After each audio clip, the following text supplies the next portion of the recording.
সংস্কার হতে হবে, দৃশ্যমান বিচার হতে হবে। জুলাই যে ঘোষণা, যে জুলাই যে সনদ তৈরি হচ্ছে, এই জুলাই সনদকে একটা আইনি ভিত্তি দিতে হবে এবং সেই জুলাই সনদের ভিত্তিতেই আগামী জাতীয় সংসদ নির্বাচন দিতে হবে এবং পেয়ার পদ্ধতিকে মেনে নিতে হবে।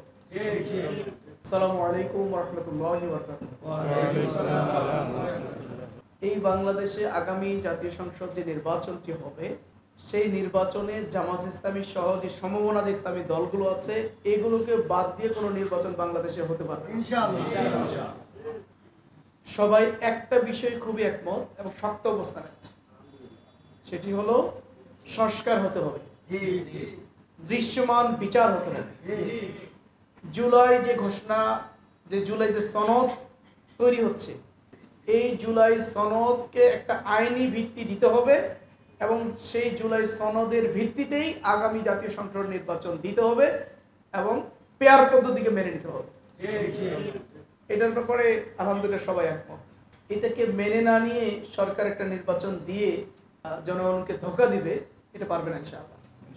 কারণ এটা বড় ধরনের শুভঙ্করের ফাঁকি একটা, যে সবাইকে দেখাচ্ছে হ্যাঁ আমরা 15 বছর ভোট দিতে পারেনি মানুষ, এবার একটা হাসি মুখে সবাই আনন্দ উল্লাসের সাথে ভোট দেবে, আর এই ভোটের রেজাল্ট সেই 15 বছরের মতো করে হবে।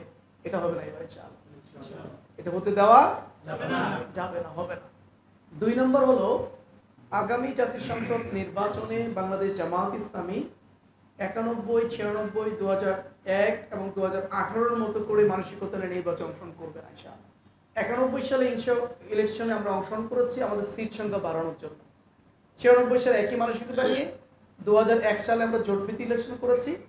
টার্গেট ছিল এখানে যত বেশি সংখ্যক সিট পেয়ে আমাদের অবস্থানটা একটু মজবুত করা যায়। বাট এবারের ইলেকশনে শুধু সিট বাড়ানোর চিন্তা নিয়ে আমরা যাচ্ছি না। আগামী জাতীয় সংসদ নির্বাচনে জামাত ইসলামী বিজয়ী হবে, বিজয়ী হয়ে বাংলাদেশের রাষ্ট্র ক্ষমতা হাতে নেবে, এই মানসিকতা নিয়ে ইলেকশনে যাচ্ছি ইনশাআল্লাহ।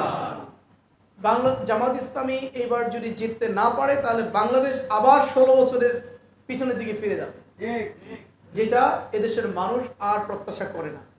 এদেশের ছাত্র সমাজ, তরুণরা এটা কখন প্রত্যাশা করে না। আমরা এই প্রিয় বাংলাদেশ 16 বছর পরে অনেক রক্ত, অনেক জীবনের বিনিময়ে, ত্যাগের বিনিময়ে যে বাংলাদেশ আমরা পেয়েছি, আমরা একটি নতুন বাংলাদেশের স্বপ্ন দেখছি। আমরা আর পুরাতন বাংলাদেশের দিকে ফিরে যেতে চাই না। সুতরাং এবার জামাত ইসলামী জিতবে, এই মানসিকতা নিয়ে আমরা ইলেকশন অংশগ্রহণ করছি ইনশাআল্লাহ। আমাদের দৃঢ় বিশ্বাস, জামাত ইসলামী সহ সমমনা দলগুলো নিয়ে আগামী জাতীয় সংসদ নির্বাচনে বিজয়ী হয় সরকার গঠন করবে ইনশাআল্লাহ এবং বাংলাদেশকে আগামী দিনে নতুন বাংলাদেশে পরিণত করবে ইনশাআল্লাহ। সুতরাং আপনারা কি জিতার মানসিকতা নিয়ে ইলেকশন করবেন নাকি হেরে যাওয়ার মানসিকতা নিয়ে করবেন? জিতবো ইনশাআল্লাহ। সর্বত্রই পরিবর্তনে হাওয়া। আপনি চায়ের স্টলে বসেন, সেখানে বলছে আমরা আর ওই 16 বছরের বাংলাদেশ চাই না, আমরা নতুন বাংলাদেশ চাই, পরিবর্তন চাই। আমরা অমুককে দেখেছি, তমুককে দেখেছি, সবার আচরণ সম্পর্কে আমার ধারণা আছে, আমার শাসন ব্যবস্থা সম্পর্কে ধারণা আছে। এবার বিকল্প কিছু চাই। এই বিকল্পকে কেউ বলুক আর না বলুক, আকার ইঙ্গিতে কেউ প্রকাশ্যে বলে হচ্ছে সেই পরিবর্তন বাংলাদেশ জামাত ইসলামী। পুরুষ, মহিলা, আবার বৃদ্ধ বনিতা, কৃষক, শ্রমিক, রিক্সা চালক, চা বিক্রেতা, সবাই কিন্তু একই সুরে কথা বলছে এবার পরিবর্তন চাই। সেই পরিবর্তনটা হলো বাংলাদেশ জামাত ইসলামী। আমাদেরকেই হলো এই স্বপ্নটাকে বেশি গ্রহণ করতে হবে এবং এই স্বপ্ন নিয়ে সবাইকে জাগাতে হবে, পুরো বাংলাদেশের মানুষকে জাগিয়ে তুলতে হবে। এবার জামাত ইসলামী ক্ষমতায় আসছে ইনশাআল্লাহ।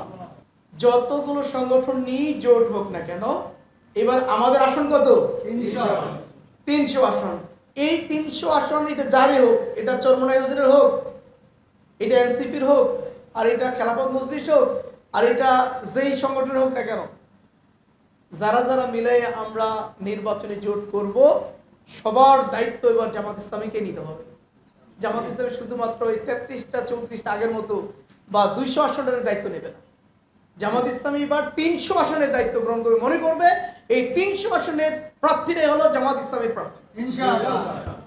এই সহযোগিতা যদি আমরা, এই মানসিকতা যদি পোষণ করতে পারি, এটা যদি অন্য দলগুলোকে আমরা বোঝাতে পারি যে তোমাদেরকে আমরা তোমাদের ক্যান্ডিডেট হিসেবে আমরা মনে করি না, তোমরা হলো আমাদের ক্যান্ডিডেট, এই মানসিকতা যদি ওদেরকে বোঝানো যায়, ওদেরকে যদি এই সাহস তৈরি করা যায়, তাহলে দেখবেন সবাই উজ্জীবিত হবে।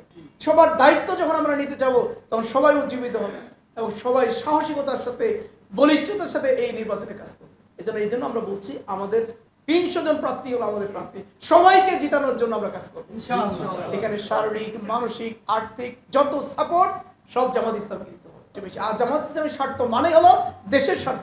আপনি একদম সন্তুষ্ট চিত্তে উইলিংলি বলে ফেলবেন আমার এটা রব্বুল আলামিন তুমি সাহায্য করো আর আপনারা আমার জন্য দোয়া করবেন। এই 3টা শব্দ যখন আপনি বলবেন, দিলটাকে খোলা দিয়ে একেবারে আল্লাহর সন্তুষ্টির জন্য যখন আপনি বলবেন আর আল্লাহর কাছে সাহায্য চাইবেন আর ভাইদেরকে দোয়া করার জন্য বলবেন, আমার দৃঢ় বিশ্বাস আল্লাহ রাব্বুল আলামিন আমাদের সাহায্য করবেন ইনশাআল্লাহ। তিনি আমাদেরকে কখনো তার সাহায্য থেকে বঞ্চিত করবেন, কারণ এর চাইতে কঠিন মুহূর্তগুলোতে আল্লাহ রাব্বুল আলামিন আমাদের সাহায্য করেছেন, আমাদের ভাইদেরকে সাহায্য করেছেন অবশ্যই। এই জন্য সম্মানিত ভাইরা আমার, আমরা আল্লাহর সেই সাহায্যের প্রত্যাশা করি। আমরা আমাদের সাহসিকতার সাথে আমরা আমাদের মনটাকে আল্লাহকে দেখাবো, আমাদের দিলটাকে আল্লাহর কাছে উপস্থাপন করবো। রাব্বুল আলামিন আমার সামর্থ্য কম ছিল, বাট আমার দিলটা ছিল অনেক বড়, তোমার জন্য আমার দিলটাকে আমি খুলে দিয়েছি, উৎসর্গ করেছি, সুতরাং তোমার সাহায্য আমার দরকার। যেভাবে আল্লাহ রাসূলের সাহাবীরা তাদের সামর্থ্যের বাইরে গিয়ে একজন যেভাবে ভূমিকা রাখছিল, আমি ওই ইতিহাস শোনাবো, ওই ইতিহাস আপনারা জানেন। সবাই আমল করবেন এটার উপরে ইনশাআল্লাহ ইনশাআল্লাহ।